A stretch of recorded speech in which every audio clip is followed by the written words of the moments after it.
Hi, my name is Nathaniel Koenig, and I participated in the 2016 Clown Phenomenon.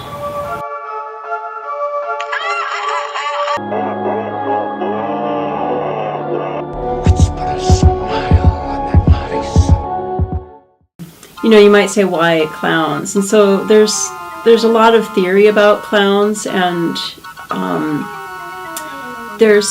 if you look back at clowns, there's always been the potential for them to be creepy and unsettling.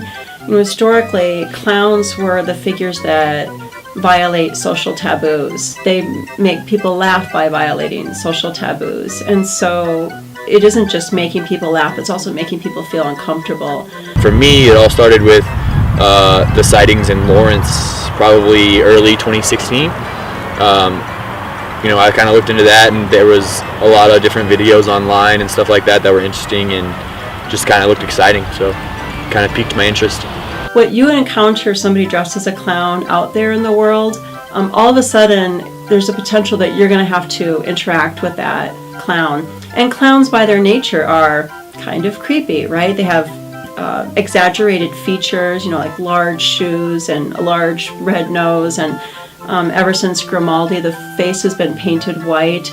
So they're uncanny figures. They're mostly human, but there's something that's just not quite right about them. It's pretty interesting to, look through the mask. When I'd watched the videos online, it was, from a third-person perspective, but looking through the mask and seeing people's fear associated with,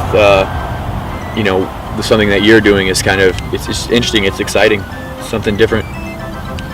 In a way, my working theory right now is that in addition to the buildup of the presidential election, that the clown panic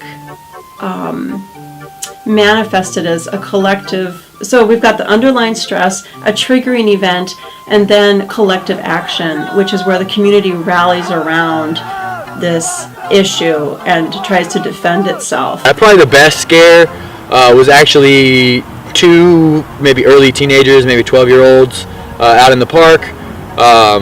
Their parents were behind them, but they saw me. Originally they were walking up to me, and then I turned around real quick and they just ran off screaming. That was probably the best instant scare that I saw. Everyone else, like I said, had that moment of shock and awe, and then it kind of faded into more of intrigue.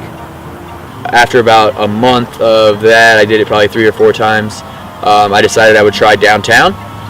It was one of the pub crawls that night, and I kind of just stood in an alley, and when people that I thought would have been good, people to scare, I would put on their mask and turn around and kind of walk towards them or whatever. And a group of about 4 dudes. I was a little bit closer than usually. Usually I'm kind of 10, 15 feet away. These guys kind of came around the corner where I was in an alley down by Booch's, and they were within grabbing distance, and the first guy grabbed me, threw me to the ground. It didn't really get too violent, because it all kind of de-escalated pretty quickly, but it was just kind of interesting to see, how visceral that reaction was, as he came around the corner, saw my face, and reacted. So it was pretty cool. And so other than those, sort of the characteristics of clowns that make them uncanny and then therefore have the potential for fear, and the fact that they're no longer on a stage, and so they could, now you have to deal with this clown, you have to interact with the clown, perhaps, if the clown gets close enough to you.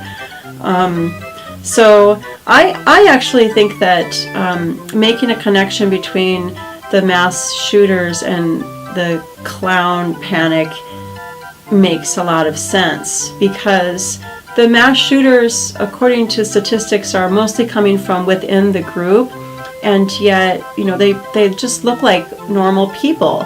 Well, what if we could have the mass shooter be dressed in a clown costume? At least then you could identify where the evil is coming from, right? And then you can deal with it. It kind of lost its intrigue when I was really around the time the movie It came out, early 2017, I think.